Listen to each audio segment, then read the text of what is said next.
दोस्तों, अप्रैल के महीने की सर्द रात थी। दुनिया का सबसे बड़ा बहरी जहाज, जिसको अनसिंकेबल यानी कभी ना डूबने वाला कहा जाता था, टाइटैनिक अटलांटिक ओशन के बर्फीले पानी में चल रहा था।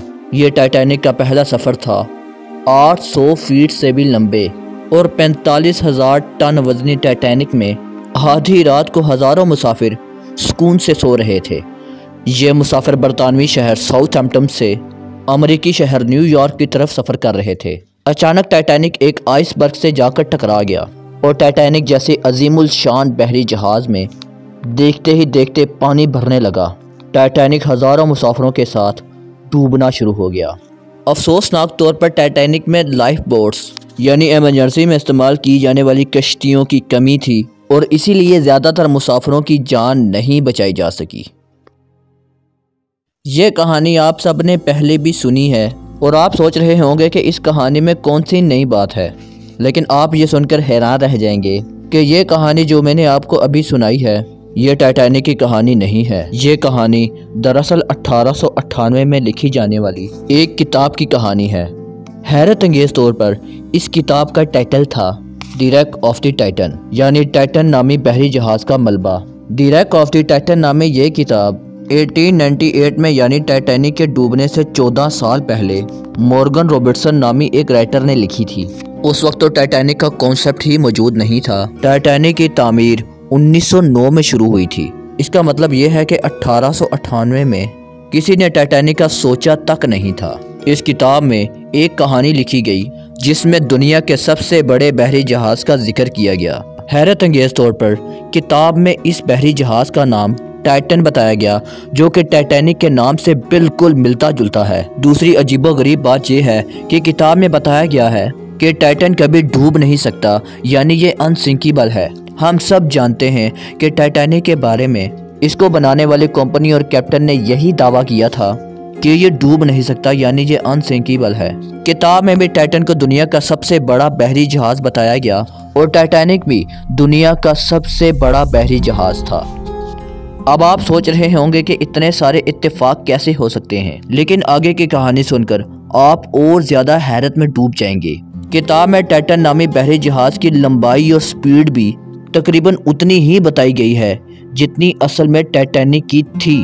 टाइटन की लंबाई 800 फीट बताई गई है, जबकि टाइटैनिक की लंबाई 882 फीट थी। जिस स्पीड से टाइटैनिक आइसबर्ग से टकराया था वो स्पीड 22.5 नॉट्स थी। किताब में टाइटन जिस स्पीड से आइसबर्ग से टकराया वो 25 नॉट्स थी, यानी तकरीबन उतनी ही थी। किताब में बताया गया कि टाइटन में तकरीबन 3000 लोग सफर कर सकते हैं, जबकि टाइटैनिक में भी एग्जैक्टली 3000 मुसाफिरों की गुंजाइश थी, यानी बिल्कुल उतनी ही जितनी किताब में बताया गया। किताब में यह भी बताया गया कि टाइटन में 2500 मुसाफिर सफर कर रहे थे, जबकि टाइटैनिक में 2200 मुसाफिर सफर कर रहे थे। किताब में टाइटन को बरतानवी कंपनी की मलकियत बताया गया और ये भी बिल्कुल वैसा ही हुआ, क्योंकि टाइटैनिक भी एक बरतानवी कंपनी की मलकियत था।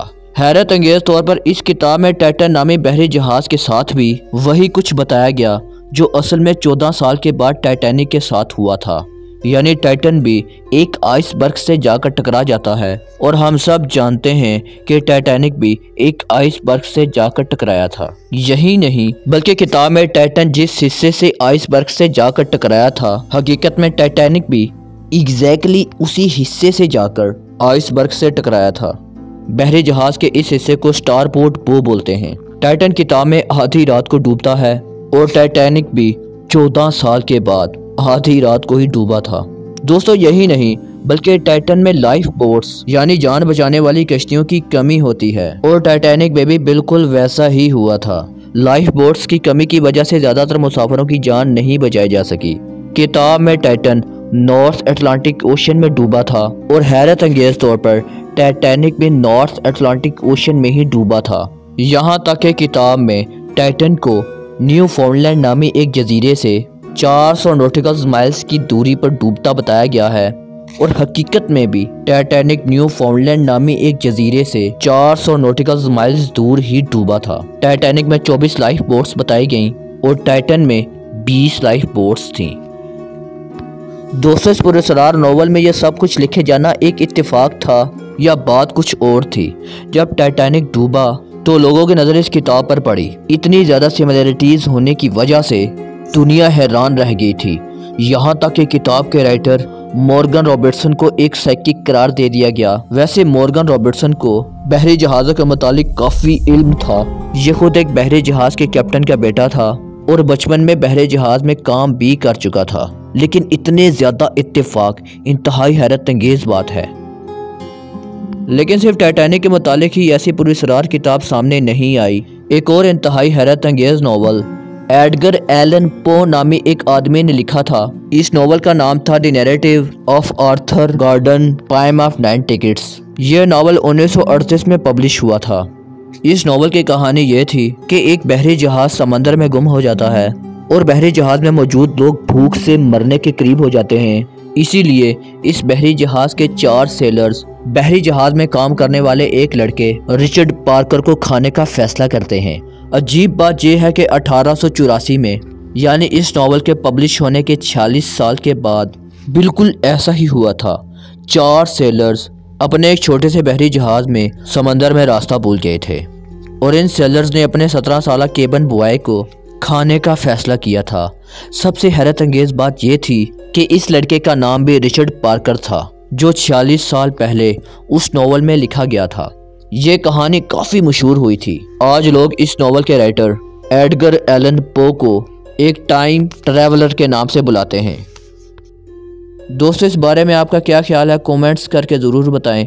ऐसी ही मज़ीद इंटरेस्टिंग और मालूमात से भरपूर वीडियो को देखने के लिए चैनल को सब्सक्राइब कर दें और साथ बेल आइकन को प्रेस कर दें ताकि इस चैनल की हर नई आने वाली वीडियो का नोटिफिकेशन आपको सबसे पहले मिलता रहे। अपना बहुत ज़्यादा ख्याल रखें। अल्लाह हाफिज़।